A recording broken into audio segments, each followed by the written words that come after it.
Shalom Bapak Ibu Saudara, senang sekali bisa ketemu lagi di dalam ibadah karyawan Persekutuan Oikumene PT JRBM Bolo Amongondo. Senang sekali bisa berjumpa dengan Anda di hari ini.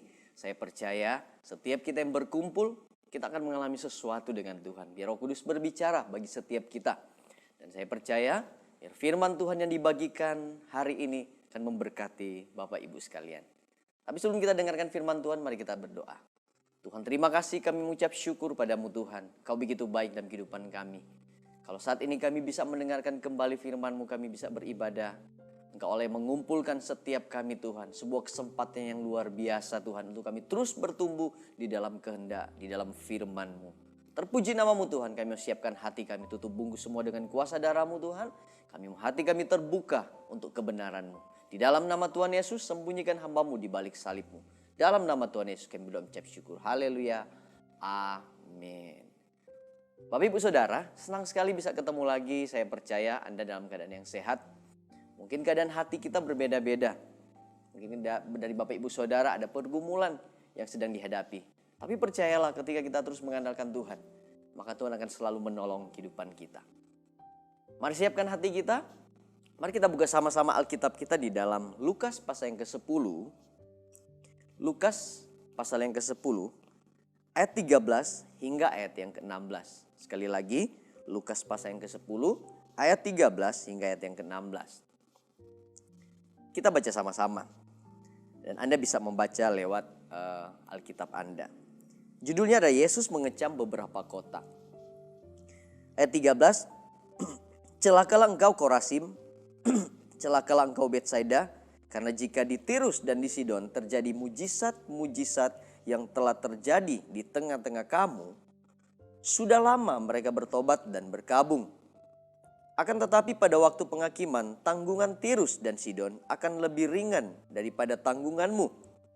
Dan engkau Kapernaum, apakah engkau akan dinaikkan sampai ke langit?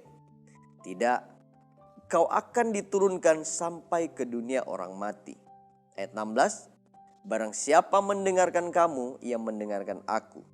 Barang siapa menolak kamu, ia menolak aku. Dan barang siapa menolak aku, ia menolak dia yang mengutus aku. Bapak Ibu Saudara, firman Tuhan ini berbicara dan Yesus menegur dengan keras orang-orang yang ada di Korazim dan yang ada di Betsaida. Mengapa Bapak Ibu Saudara? Karena kota ini adalah kota yang tidak mengenal Tuhan sebenarnya. Mereka sedikit jarang melihat tangan Tuhan bekerja di sana. Tetapi di kota yang Tuhan maksudkan, di Tirus dan di Sidon terjadi mujizat-mujizat. Apabila terjadi di Tirus dan Sidon terjadi mujizat-mujizat yang telah terjadi di tengah-tengah kamu, sudah lama mereka bertobat dan berkabung. Maksud saya tadi adalah Tirus dan Sidon. Kota yang mungkin tidak mengenal Tuhan. Lebih daripada Korazim atau Betsaida. Kota yang mungkin mengenal Tuhan. Dan mungkin terjadi mujizat. Makanya Yesus singgung tentang mujizat Allah. Kalau hari ini kita sebagai orang Kristen, apa sih pesan Tuhan lewat firman ini? Setiap kita, saya percaya Bapak Ibu yang hari ini mendengarkan. Mungkin setiap Anda sudah dilahirkan dari kekristenan sejak kecil. Tetapi bukan berarti secara otomatis kita ini akan ke sorga Bapak Ibu. Mengapa? Karena dari buahnya lah kita dikenal. Banyak orang itu yang terdahulu akan jadi terkemudian. Di Alkitab mengatakan bahwa justru penghakiman akan dimulai dari rumah Tuhan sendiri. Bukan di luar rumah Tuhan. Dengan kata lain, Anda dan saya adalah orang yang akan dihakimi pertama oleh Tuhan Yesus. Nah, kalau kita baca firman Tuhan ini cukup keras buat kita. Buat kota-kota yang sebenarnya Yesus menunjukkan perkataan ini pada kota. Ya, Yesus menegur mereka pada kota ini adalah kota yang mengenal Tuhan. Seolah itu Yesus mau ngomong begini. Kalau mungkin hari ini ya dalam sebuah cerita ini, saya bisa tarik ini dalam sebuah analogi. Mungkin akan bicara seperti ini mungkin ya. Tuhan tuh kalau ngomong, mungkin Tuhan akan ngomong begini. Celakalah engkau yang di kota Obagu, yang di Sulawesi Utara. Engkau yang sudah kenal Tuhan. Kalau di Timur Tengah sana itu terjadi mujizat, mereka sudah lama bertobat dan berbalik. Artinya Tuhan tuh mau ngomong seperti ini bagi kita. Kita ini yang hari ini bisa dengan leluasa bergereja, bisa beribadah dengan leluasa. Beda dengan yang di sana, betapa sulit mereka beribadah mungkin. Tapi kita yang hari ini bisa beribadah, kita yang hari ini mengenal siapa Tuhan kita adalah Tuhan Yesus Kristus. Oh, saya percaya kalau hari ini kita tidak lebih sungguh-sungguh dari orang-orang yang ada di sana, orang-orang Kristen yang di sana. Mungkin kita akan yang ditinggalkan sama Tuhan. Nah, Bapak Ibu Saudara, Yesus itu sangat jelas mengatakan, kenapa ada alasannya kenapa Yesus itu mengecam beberapa kota sebelumnya. Nah, di ayat 1 sampai ayat yang ke-12, Yesus itu mengutus ke-70 murid masuk ke kota-kota. Sebelum Yesus mengatakan perkataan ini, Yesus mengutus 70 murid masuk ke kota-kota mendahului Yesus, di mana kota-kota itu akan disinggahi oleh Tuhan Yesus. Maka Yesus pesan, kalau mereka menerima salammu, salam itu tinggal dalam rumah mereka. Tapi kalau tidak, kamu keluar dari situ, bahkan debu kota yang melekat pada tubuhmu, pada jubahmu, kebaskan itu. Tuhan akan menghukum kota itu karena mereka tidak mau menerima Injil. Hari ini Anda dan saya adalah orang yang mengerti tentang Tuhan. Kita tahu siapa Tuhan kita. Pertanyaannya, apakah hari ini Anda hidup sesuai dengan apa yang Tuhan mau? Apakah Bapak Ibu Saudara hidup seperti apa yang Tuhan mau enggak? Karena hari ini semakin jahat. Dunia itu lagi berubah semuanya. Dan banyak orang, bahkan orang Kristen sendiri pun banyak yang berubah meninggalkan Tuhan. Tetapi Bapak Ibu Saudara, orang yang tetap setia dengan Tuhan adalah orang-orang yang akan mendapat upahnya. Hari ini mari tetapkan hati kita. Putuskan bahwa hari ini jangan pernah jadi orang Kristen yang biasa-biasa. Mungkin perkataan firman Tuhan ini cukup keras bagi kita. Kalau kita baca sama-sama, benar-benar kita baca dengan kita renungkan. Tuhan tuh lagi berbicara sebenarnya pada orang Kristen, orang yang mengenal Dia. Bahwa di tengah-tengah Yesus berdiri, di tengah-tengah orang Kristen, orang-orang yang mengenal Tuhan, banyak juga orang Kristen yang tidak sesuai hidupnya dengan apa yang Tuhan mau. Bapak Ibu Saudara, jangan sampai kita ini terlalu sibuk dengan mungkin pekerjaan kita. Kita sibuk dengan tanggung jawab kita di dunia. Kita lupa mendekatkan hidup kita kepada Tuhan. Karena pada akhirnya apapun tanggung jawab Anda dengan saya di muka bumi ini, semuanya akan selesai. Begitu kita tutup mata, dipanggil Tuhan dan kita buka mata, kita tidak akan tutup mata selamanya. Kita hanya akan meninggalkan dunia begitu kita buka mata. Pertanyaannya, ketika Yesus datang kedua kali menghakimi kita, kita bisa tidak mempertanggungjawabkan kehidupan kita? Atau justru kita akan dilempar ke neraka? Saya mau mengajak Bapak Ibu Saudara, mari setiap kita dekatkan diri kita kepada Tuhan. Kalau ada hari-hari ini mungkin kehidupan kita yang sifat atau sikap hidup kita membelakangi Tuhan dengan dosa, dengan perbuatan kita, mungkin pikiran kita, hati kita, mungkin ada sesuatu yang kotor yang Tuhan tidak inginkan. Sekalipun Anda dan saya Kristen, tidak akan menjamin kita bisa melihat surga. Hari ini saya percaya, apapun keadaan Anda, ketika kita mendekat kepada Tuhan, kita pasti akan melihat tangan Tuhan akan mengangkat kita kalau kita berbalik kepada Tuhan. Amin Bapak Ibu Saudara. Bapak Ibu Saudara, apa yang Alkitab katakan, apa yang Yesus katakan, dan apa maksudnya Yesus sih sebenarnya menegur kota-kota yang sebenarnya mereka kenal Tuhan. Karena Yesus tidak mau orang-orang Kristen sendiri, kota yang mengenal Tuhan, itu malah tertinggal dengan kota yang belum kenal Tuhan. Karena kalau satu waktu di kota di mana tidak ada kekristenan di sana, dan kebangunan rohani terjadi di sana, jangan sampai dan jangan-jangan kita yang pendahulunya malah ketinggalan. Malah kita yang ditinggalkan Tuhan. Maka sejak waktu itu dan sampai hari ini, saya yakin firman Tuhan masih berbicara bagi saya dan bagi Anda. Jangan jadi Kristen yang biasa-biasa. Jangan jadi Kristen yang KTP. Kristen KTP adalah Kristen tanpa pertobatan. Orang Kristen yang hanya labelnya Kristen, tetapi dalamnya itu memusuhi Kristus. Dan saya itu bisa temui di mana-mana. Orang Kristen tapi kehidupannya itu penuh dengan dosa. Penuh dengan segala sesuatu yang bertentangan dengan apa yang Tuhan firmankan. Saya rindu Bapak Ibu Saudara itu bisa mengalami pemulihan, perubahan hati sejak hari ini. Dan saya percaya ketika kita mau dengar apa kata firman Tuhan dan mau hidup Kita tidak jadi bebal. Orang bebal itu adalah salah satu sifatnya apa? Ketika dia mendengar firman Allah, mau di gereja, mau dimanapun dia tidak menerima dia hanya menerima lewat apa yang dia dengar, tapi tidak sampai ke pikiran dan hati dan tidak mengubah hatinya. Kenapa? Karena perubahan, Anda dan saya mau berubah itu pilihan. Ada satu hal yang Tuhan tuh tidak kendalikan sekarang dalam kehidupan kita. Apa itu, Bapak Saudara? Itu adalah kehendak bebas. Kehendak untuk Anda memilih hidup sungguh-sungguh atau tidak, itu adalah pilihan. Tuhan memberikan firman-Nya, Tuhan disalib, dia datang, dia disalib, dia mati untuk tebus dosa kita, kan ada lagunya. Dia disalib dan tebus dosa kita, karena hidupmu sangatlah berharga. Tuhan tuh datang. Yesus sendiri mengatakan, tidak ada seorang pun yang bisa datang kepada Bapa kalau tidak melalui aku. Melalui Yesus, maksudnya melalui dia. Hanya dengan kita percaya dan berbalik dari jalan yang jahat ke jalan yang benar yang Tuhan tunjukkan lewat firman-Nya, itu akan menjadikan Yesus itu benar-benar akan membuat kita akan diangkat sama Tuhan. Hidup kita dipulihkan. Hari ini saya diingatkan Tuhan juga. Mungkin ada keluarga dari Bapak Ibu Saudara yang mungkin di rumah, saudara atau siapapun. Saya diingatkan Tuhan untuk satu hal ini. Ada keluarga mungkin Anda yang hari ini mengalami sakit penyakit. Itu belum sembuh. Bukan karena Tuhan Yesus tidak sanggup menyembuhkan, tapi karena ada dosa di dalam keluarga yang tidak diakui dan belum dilepaskan. Kalau itu ada di tengah-tengah keluarga Anda hari ini, saya mau ajak Bapak Ibu, seisi rumah Anda pulang dan beritakan firman Tuhan. Bapak Ibu Saudara, bertobatlah. Hari-hari ini sudah akhir zaman, Bapak Ibu Saudara. Kalau mungkin Anda mengatakan, ya kalau ini udah akhir zaman, mana Tuhan belum datang? Alkitab mencatat, ada satu orang pun yang saya pun gak tahu kapan Tuhan datang. Tapi kalau seandainya Tuhan datang tiba-tiba, siapkah Anda? Saya dengan bangganya saya akan mengatakan saya siap. Karena saya hari ini hidup dalam Tuhan. Dulu, hidup saya di luar Tuhan.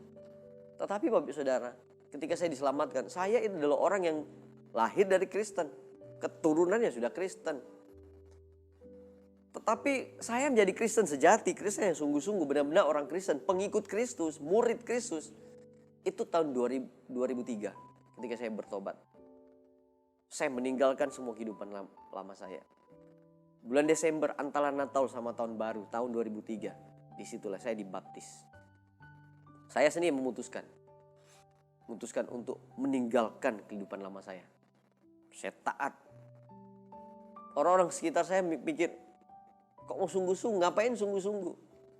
Bagi saya Bapak Saudara, malah saya sedikit menyesal dalam tanda kutip ya. Kenapa Tuhan tidak panggil saya dari SMP kek? Kenapa sudah kerja baru Tuhan panggil saya? Mungkin saya punya lebih banyak waktu menyelamatkan teman-teman saya yang ada di sekolah. Kenapa waktu saya kerja? Tapi itulah waktu Tuhan. Dan ketika waktu Tuhan itu tiba, ada orang memberitakan Injil bagi saya langsung meresponinya dan oke, saya mau mengikut Engkau Tuhan sejak hari ini. Di tahun 2003 yang lalu. Dan saya tak pernah menyesal menjadi orang Kristen yang sungguh-sungguh. Awal-awalnya banyak orang meninggalkan saya. Karena saya sudah tidak minum, sudah tidak merokok. Tidak dugem lagi. Saya dulu tinggal di Manado, bertobatnya di Manado. Tapi saya tahu, kalau saya berdoa Tuhan, kalau Engkau mau angkat saya, kamu jadikan saya pendeta. Saya nak mau jadi pendeta yang ke 10.000 sekian di Sulawesi Utara. Tetapi menjadi pendeta yang setengah-setengah. Pendeta pandir. Saya tidak mau. Kalau Tuhan mau saya ngomong sama Tuhan. Bahkan saya nantang Tuhan. Mungkin saya tidak perlu jelaskan di sini bagaimana saya cara nantang Tuhan. Tapi Tuhan benar-benar buktikan bahwa Tuhan itu tidak bisa ditantang. Tapi gara-gara itu membuat hati saya itu berubah mengikut Tuhan. Saya bulat tekad yang ikut Tuhan. Tinggalkan semua kehidupan lama saya.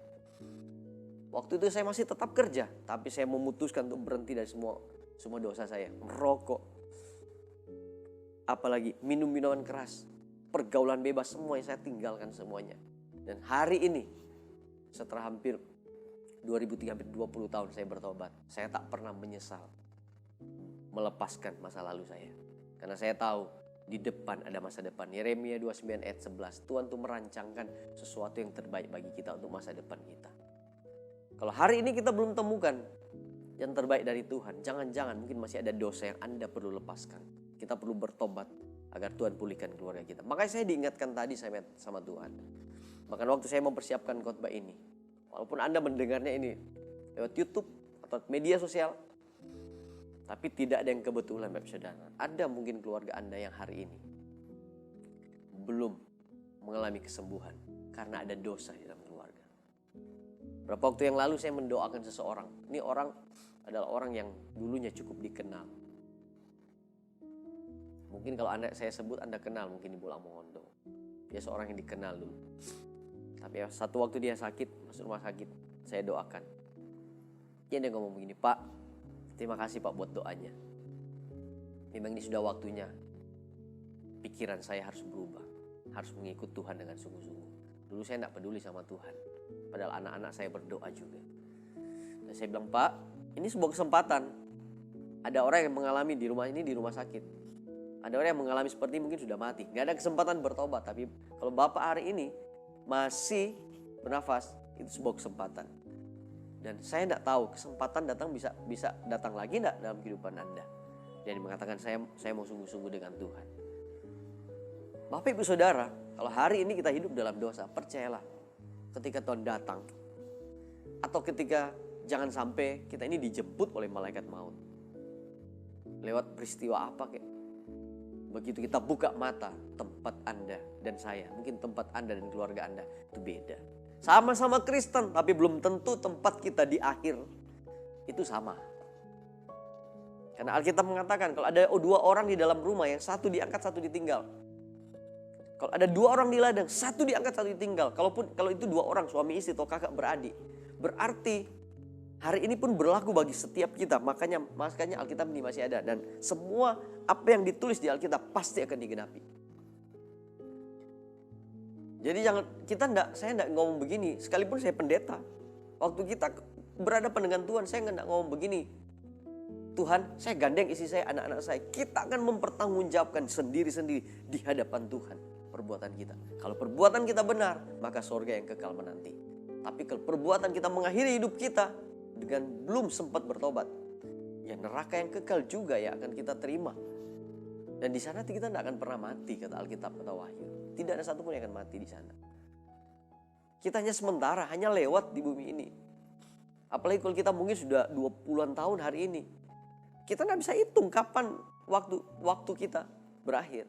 Hanya Tuhan yang tahu. Tapi pertanyaannya, kalau sampai Tuhan tuh hidup kita berakhir, apakah hari ini Anda siap ketemu dengan Tuhan? Hari ini saya siap. Hari ini saya pastikan keluarga saya juga siap. Tidak ada yang sempurna di sini. Tetapi saya tahu saya hidup di dalam Tuhan. Mari Bapak Ibu Saudara, saya mau ngajak kita untuk kita hari ini. Biar hati dan pikiran hidup kita berbalik kepada Tuhan. Di ayat terakhir, di ayat 16 berkata seperti ini. Barang siapa mendengarkan kamu, ia mendengarkan aku. Dan barang siapa menolak kamu, ia menolak aku. Dan barang siapa menolak aku, ia menolak Dia yang mengutus aku. Kalau Anda dengarkan firman Tuhan ini, Bapak Ibu Saudara, jangan keraskan hatimu.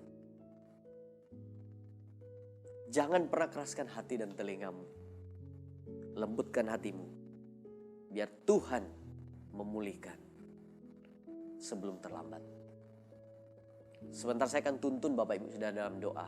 Sambil Anda mengangkat tangan sebentar. Mari kita buka hati kita. Biar Roh Kudus bekerja, berkarya dalam kehidupan kita. Saya percaya tidak akan terlambat. Di tengah-tengah kesibukan kita jangan pernah lupakan Tuhan. Karena sampai hari ini Anda dan saya masih bernafas. Semua itu karena Tuhan yang beri. Jadi jangan sia-siakan nafas itu Bapak Saudara. Kita juga tidak mau, saya juga tidak ingin melihat Anda dan saya juga tidak mau. Nafas itu begitu mahal. Coba Anda ketika di rumah sakit diinfus pakai oksigen. Satu tabungnya itu mahal Saudara. Dan kita hari ini masih menerima dengan gratis. Jangan sia-siakan. Karena ada waktunya. Dimana kita akan mempertanggungjawabkan segala sesuatu yang Tuhan kasih gratis. Kita pakai untuk apa? Nafas hidup yang Tuhan kasih dalam kehidupan kita. Kita pakai untuk dunia atau kita pakai untuk Tuhan. Mari sama-sama saya ajak kita berdoa. Bagi Bapak Ibu Saudara yang hari ini Anda yang punya pergumulan. Letakkan kedua tanganmu di dadamu. Angkat wajahmu sambil menengadah ke atas. Saya akan doakan. Haleluya. Tuhan mau berdoa bagi setiap orang yang meresponi firman Allah. Mau percaya Tuhan, setiap orang yang saat ini mendengarkan firman Allah dan saat ini meresponi apa yang kau mau dalam kehidupannya. Ubah hati mereka. Akui setiap dosa kesalahan kita di hadapan Tuhan. Tuhan pasti akan memulihkan. Mungkin Anda mengatakan, apa yang saya perlu akui? Kalau ini Anda belum terima Tuhan, saya mau ngajak Anda untuk mengikuti kata-kata yang saya ucapkan. Tuhan Yesus, katakan Tuhan Yesus, hari ini aku mengaku dosaku. Aku menerima Engkau sebagai Tuhan dan Juru Selamat pribadi. Masuklah dalam hatiku. Jadilah Tuhan dalam hidupku. Sejak hari ini sampai selama-lamanya aku mengakui salibmu. Kamu mengorbankan tubuhmu, pribadimu untuk menyelamatkan aku. Sejak hari ini aku mengakui Engkau sebagai Tuhan. Dan jadilah Tuhan dalam kehidupanku. Dan sejak hari ini aku mau hidup di dalam kehendak. Terima kasih Tuhan. Terima kasih Tuhan. Dalam nama Tuhan Yesus. Haleluya. Amin. Bapak Ibu Saudara, kalau misalkan Anda ada kesaksian di dalam keluarga Anda bisa dengan hormat, Anda mungkin bisa kirimkan pada koordinatornya. Kalau ada kesaksian-kesaksian perubahan hidup yang Tuhan taruh di hati Anda bisa kirimkan ke koordinator Anda. Mungkin saya bisa share ke saya, mungkin di WhatsApp ke saya. Saya ingin mendengar bagaimana Tuhan mengubah hidup Anda. Dan bagaimana Tuhan mengangkat hidup Anda dan keluarga Anda. Sebelum kita akhiri ini, mari kita satu dalam doa. Tuhan, terima kasih, kami ucap syukur padamu Tuhan. Meteraikan firman-Mu dalam setiap kehidupan kami yang mendengarkan Tuhan. Hamba serahkan Tuhan semuanya Tuhan. Semua anggota, semua karyawan. Persekutuan Oikumene PT JRBM ke dalam tangan-Mu. Jaga hidup mereka yang meresponi Engkau Tuhan. Kau angkat hidup mereka, pulihkan mereka. Yang sakit, bagi keluarga mereka, sembuhkan dan disembuhkan dalam nama Tuhan Yesus dari tempat ini. Setiap sakit penyakit hamba angkat dalam nama Tuhan Yesus. Sampai tengking dalam nama Tuhan Yesus. Yang lemah dikuatkan, yang penuh dengan pergumulan Tuhan. Berikan hati, taruhkan roh kerendahan hati dalam kehidupan mereka. Untuk Kau berbicara. Agar setiap firman yang ditaburkan Tuhan mengubah hidup mereka. Mungkin masalah mereka belum selesai. Tapi hamba percaya hati mereka akan kuat menghadapi setiap pergumulan hidup mereka Tuhan. Terima kasih Tuhan. Terima kasih Tuhan. Ini doa kami. Kami mau tutup. Hamba sudah selesai. Tapi hamba percaya Engkau belum selesai dalam kehidupan mereka. Terpuji namamu Tuhan. Ini doa kami. Kami kembalikan segala pujian, segala hormat kemuliaan hanya bagimu. Berkati Tuhan setiap orang yang mendengarkan. Di dalam nama Tuhan Yesus. Mari katakan sama-sama.